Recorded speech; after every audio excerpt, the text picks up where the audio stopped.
Welcome to our 2020 Parent Information Evening.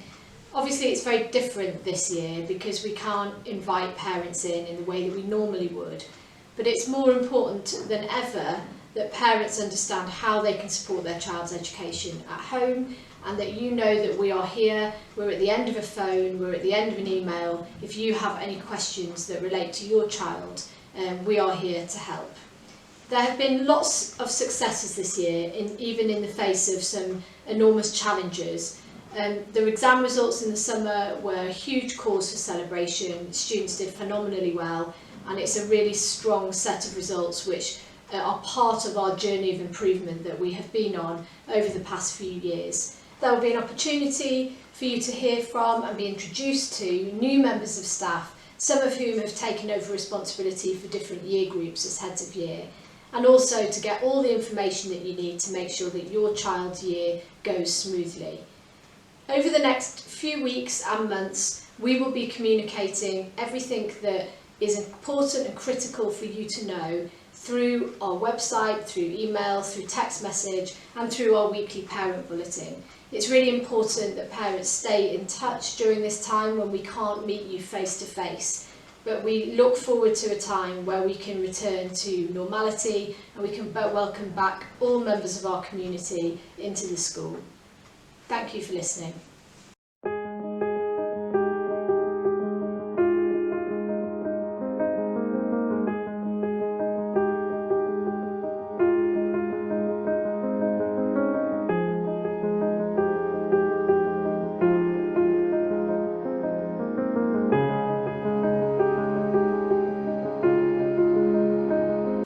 Hello everyone, I'd just like to introduce myself to you all. I'm Miss Butt, I'm the new head of year for year 8.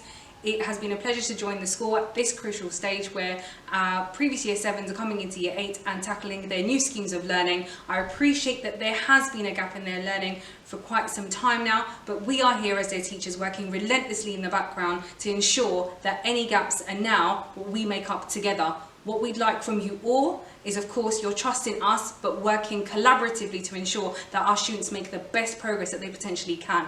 Our goal is certainly not just the end of year 8, but it's taking them through right to year 11.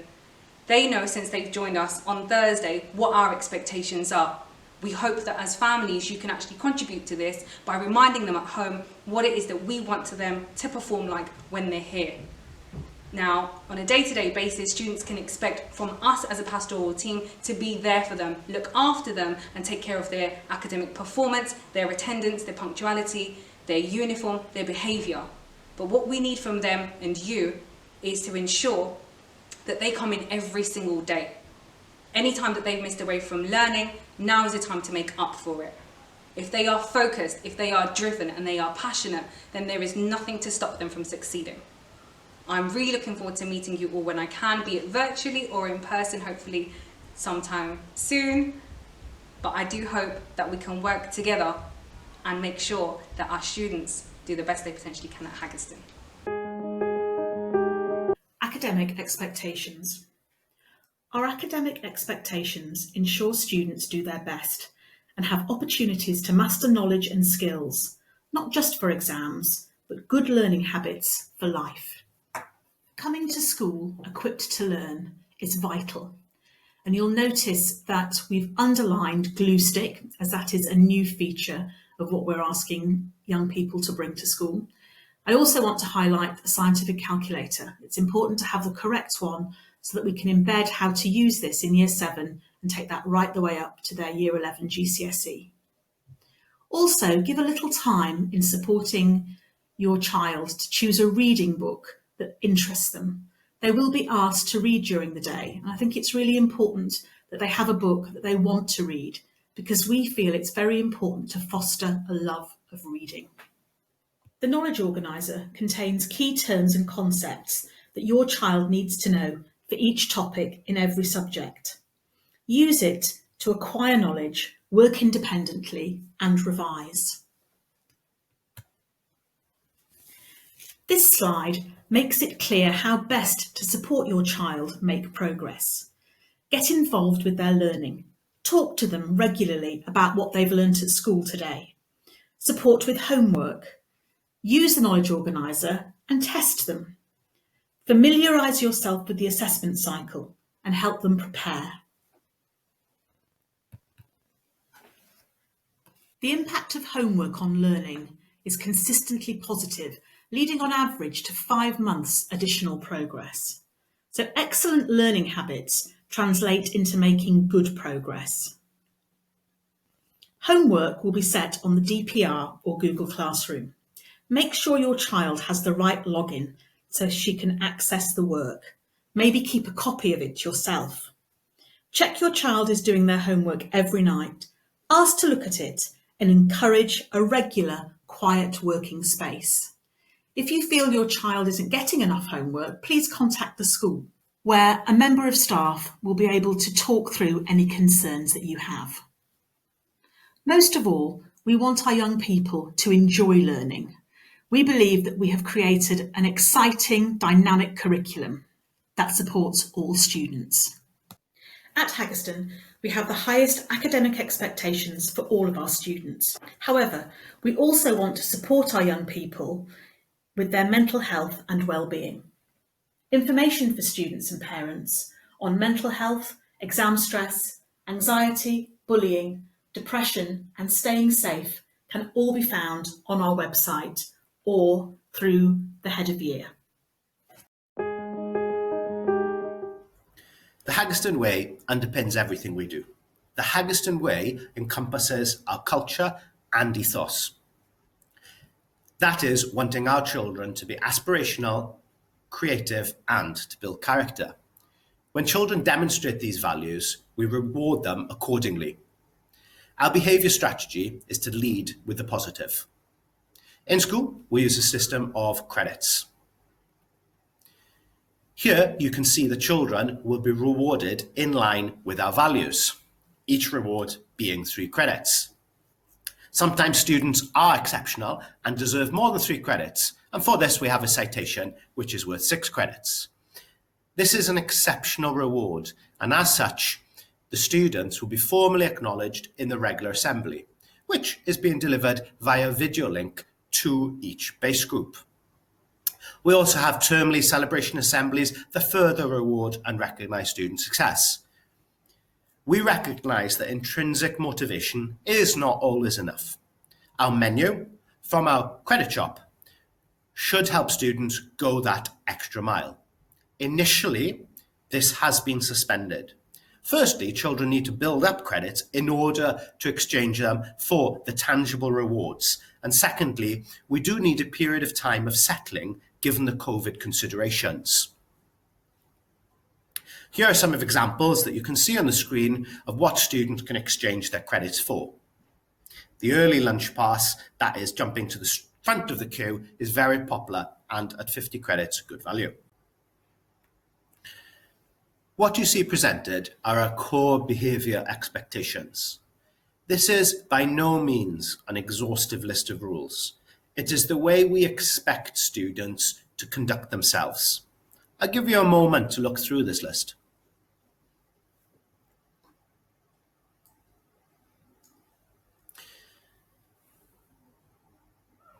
Where a student falls below our expected standard of conduct, we will correct them.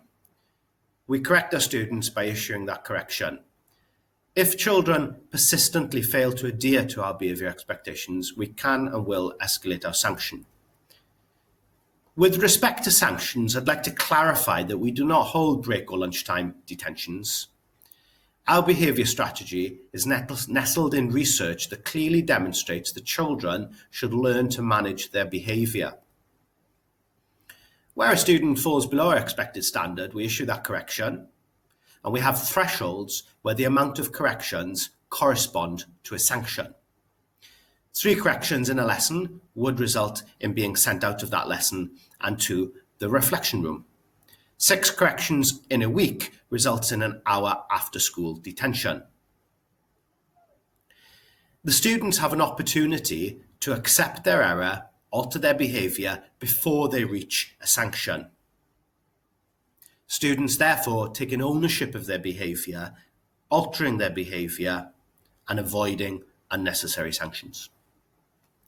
As teachers, we use class charts to allocate these sanctions. And indeed, we also use class charts to allocate rewards, which, as I previously mentioned, are called credits. Many of you have the class charts app. For those that don't, I urge you to download it onto your smartphone or regularly log in via the desktop. You can talk to your son or daughter at the end of the day and ensure that the negative behaviours aren't repeated, and praise for any positive behaviours. Naturally, we do provide support to students, such as mentoring, form tutor reports, head of year reports, and so on and so forth, to bring about any change in behaviour that is required. What I've presented now is the minutiae. This is what students get corrections for. Again, I'll give you one moment just to have a little look through that.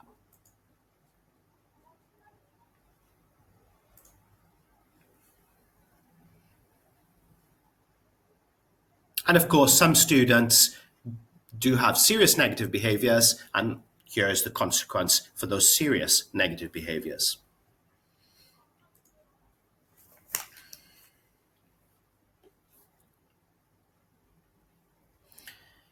In addition to that previously shown, we have to adapt to the coronavirus. We've added these corrections that I'm presenting now. Not social distancing, repeated refusal to follow social distancing, and refusal to follow safe hygiene. It is vital for all of our safety that children comply with these sensible measures. To support students in understanding these rules, we have not followed through the regular sanctions during the induction week and indeed our first week of teaching. This adjustment period is allowing our students to become aware of the new requirements in school and adjust their behaviour accordingly. Regular sanctions will be in place from Monday the 21st of September onwards. In light of COVID-19, we've also made some adjustments to the way in which we work, as have all workplaces. You are no doubt aware that children are in year group bubbles, and to support this, they'll have a different entry point into the school. The entry points for each year group are shown there.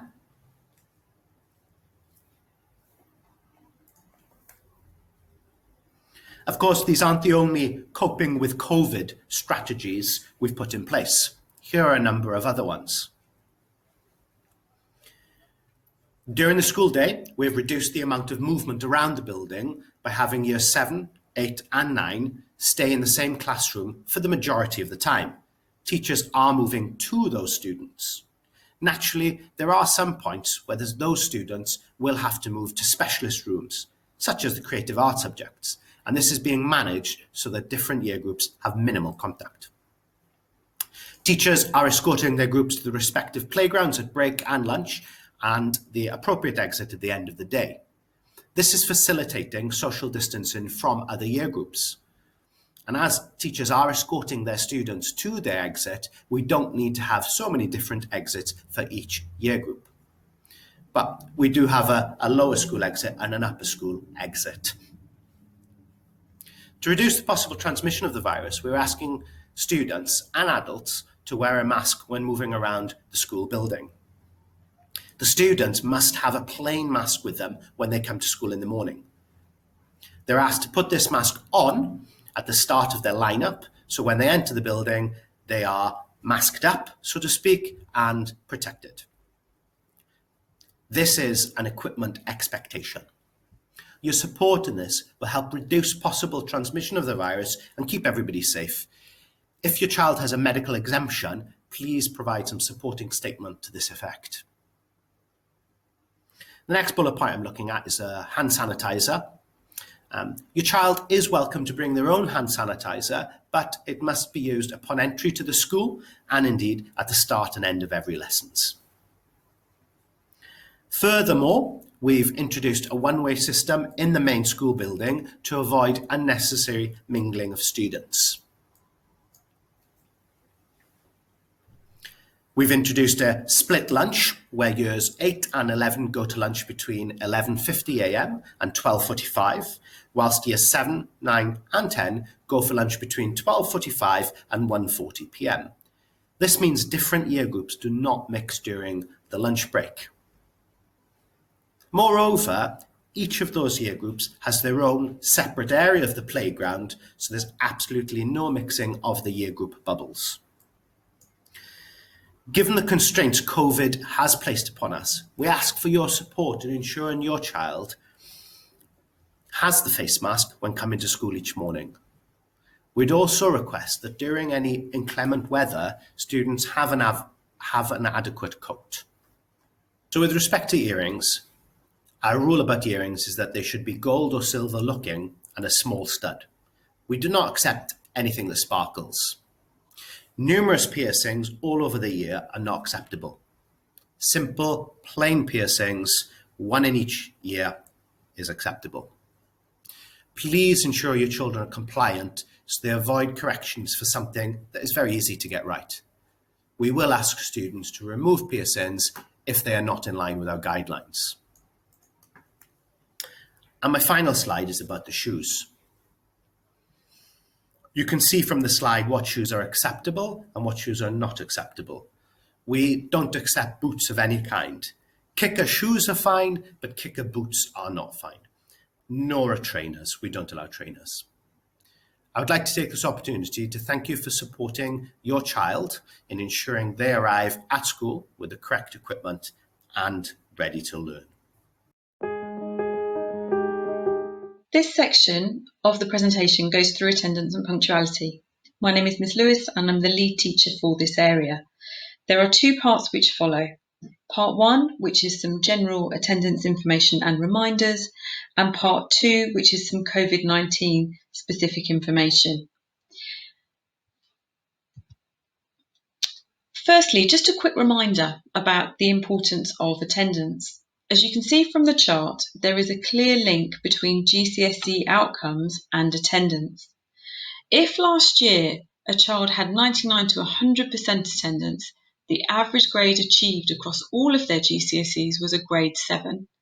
This does not mean a child is guaranteed to achieve grade 7s or better with 99 to 100% attendance, but it does mean that they give themselves the best chance to do this. This child is much more likely to score top grades than a child who is only in school for 94% of the school year. Lateness to school can also have a considerable impact on a child's GCSE outcomes. If your child is constantly late to school but is here the rest of the day, so for example, the child that is very late to period 1, without the loss of any full days due to illness, this child can lose 16% of their lesson time over the week. If this repeats itself across the year, this becomes like the student who has 84% attendance over the year. And the average grade across all of their GCSEs for students that are in this category is a grade 3 or lower. It is not enough, therefore, just to attend every day. It's essential that children are on time every day as well. Excellent attendance and punctuality are life skills that we help children develop at school, although we know many of your young people will be excellent at this already. Children must be on the school site by 8:30 a.m, ready to start lessons at 8:40. It's important we work together to minimise loss of learning time for children, and a way in which we can do this concerns medical appointments. So ideally, medical appointments would never happen in the school day as students lose lesson time. If an appointment in the school day cannot be avoided, please try and schedule this as late in the afternoon as possible. The child who leaves in period 6 for a 4 p.m. appointment loses a lot less learning time when compared to the child who arrives before lunch. Equally, we are not allowed to authorise holidays in term time. If these are taken, fines do follow. We all occasionally get sick from time to time, but how does this affect the attendance percentage for your child? So if your child is not sick, has no holidays in term time and has no medical appointments during the school day, your child's attendance percentage will be 100%. If your child is unwell, for example, has flu and misses 5 days, the maximum attendance percentage for the year for your child is 97%. So for your information, if your child is absent for 6 days or more, he or she cannot achieve 97% attendance or better. And this could mean that your child is at risk of underachieving academically. Ideally, the attendance of every child across the school would be a minimum of 97 to 98% for this reason. Secondly, for your information, COVID-19 absences do not decrease a student's attendance percentage. This is because households are expected to comply in full with all public health advice regarding COVID-19. If you need to speak to a member of staff about your child's attendance or punctuality, please ring the school and ask to speak to your child's pastoral team. This could be your child's tutor, assistant head of year, or head of year. The second part of this presentation focuses on COVID-19 and attendance. So this academic year, given the lockdown, students need to be in school as much as possible whilst adhering to the self-isolation or quarantine guidelines with regards to COVID-19.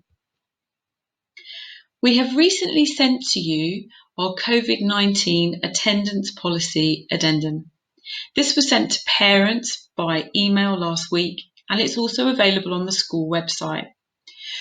Please read the document carefully. It is very specific as to when children can and cannot come into school. It also provides guidance for siblings. It's essential that parents follow this guidance for their household. As a reminder, the symptoms of COVID-19 are a new or persistent or continuous cough, a loss of taste or smell, a temperature.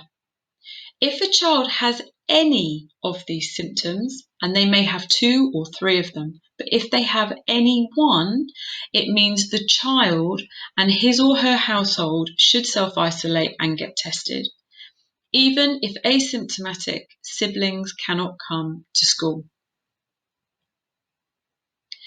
A symptomatic child or a child with a positive test must self-isolate for 10 days. The rest of the household must self-isolate for 14 days. This is an example of self-isolation. Child J is a student at Haggerston and has a temperature. She has 2 siblings also at the school. The whole household self-isolates. The lengths of the isolation are, however, different. Child J self-isolates for 10 days and returns to school on day 11 if she is well. The siblings and rest of the household have a 14-day term. This is in case they develop symptoms slightly after child J. At the end of the self-isolation period, if child J remains unwell with a temperature, she should remain at home until the temperature has cleared. A COVID-19 test must be booked for child J. If a negative test is returned, and assuming child J is well, child J and her siblings can return to school once the school has been made aware. If a positive test is returned, the household must self-isolate. Please inform the school as soon as possible of a negative or a positive test result. An example of an illness such as flu and how this interacts with our guidance for COVID-19. So if you think your child has flu, so for example, your child has a temperature and feels unwell, may not have a cough or loss of taste or smell, the household, however, must still self-isolate and get tested. It has to be proven for it not to be COVID-19 before a child can return to school, as a temperature is a COVID-19 symptom.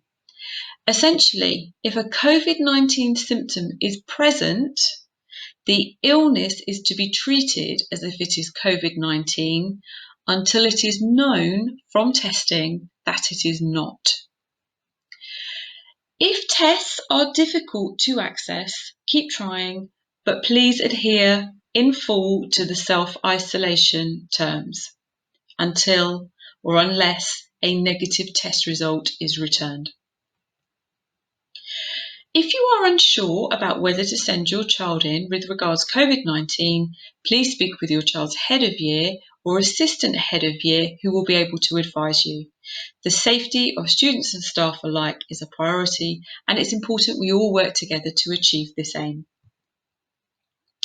Lastly, if your child is taken ill in school with a COVID-19 symptom, your child will be isolated. We will phone you to collect your child. Please be prompt if you are collecting your child for this reason. Siblings will be sent home at the same time.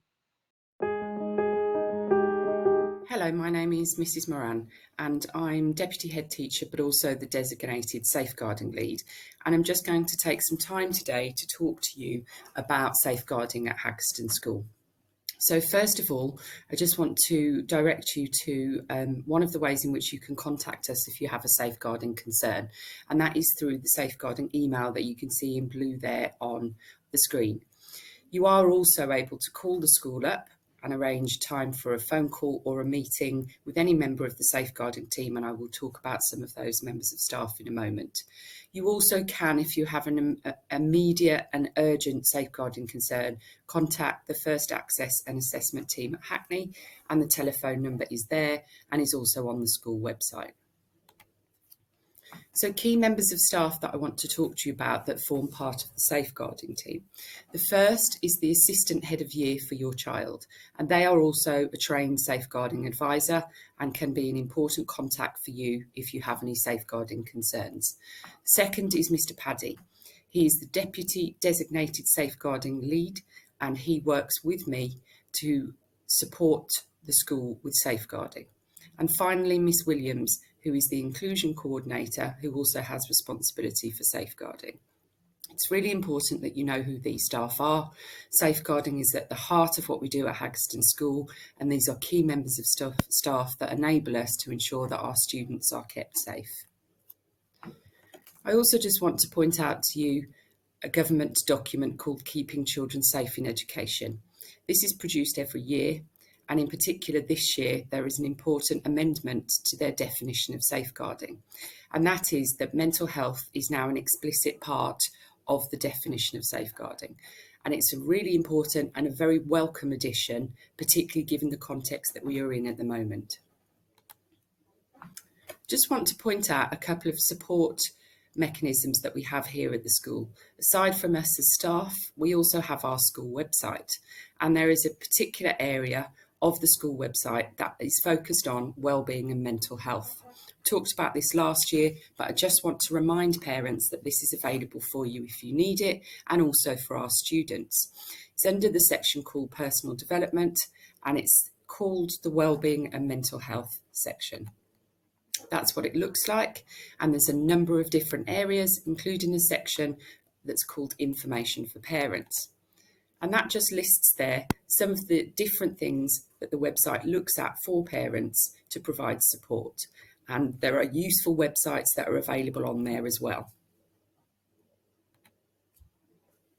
So I just want to talk to you about how we're supporting our young people as they return to school in terms of their wellbeing and mental health. So one of the reasons we had induction days and we kept our students in their tutor groups or their base groups was to provide time for the students to discuss experiences if they wish to. Having wellbeing and mental health as one of the key areas of focus for tutor time this term and for our character days is another way in which we are supporting our young people. We also will be continuing with our external support from A-Space and Young Hackney. Another aspect that I wanted to talk to you about was online safety, and this has become even more important because of the amount of time that young people have spent online over the last few months. And again, in the same area of the school website, under personal development, there is an e-safety section. On the website, this area identifies what the risks might be, it provides a parental guidance leaflet, it discusses how you can support your child to be safe, how to report concerns, and again provide some useful websites. And I would really recommend that you have a look at that and familiarise yourself with it. Key things that it also talks about is whether or not you're having regular conversations with your child about staying safe online. And it gives some really useful guidance about having parental controls, if you've considered safety tools on social networks, for example, like the privacy settings on Facebook, if you understand the devices and parental control tools that are on offer. There's a useful guide to be found on the UK Safer Internet Centre's website. And it also asks the question about whether you carry out spot checks on devices that your child uses. For example, looking at images, videos, social media, and so on. And I think it's really important, as I said earlier, that given how much time young people are spending online now, that we are all thinking about how we monitor and keep our young people safe online. That's it from me. I just want to say thank you very much. And just to reiterate that we are here for you. If you have any safeguarding concerns at all, please do not hesitate to contact us at school. Thank you very much.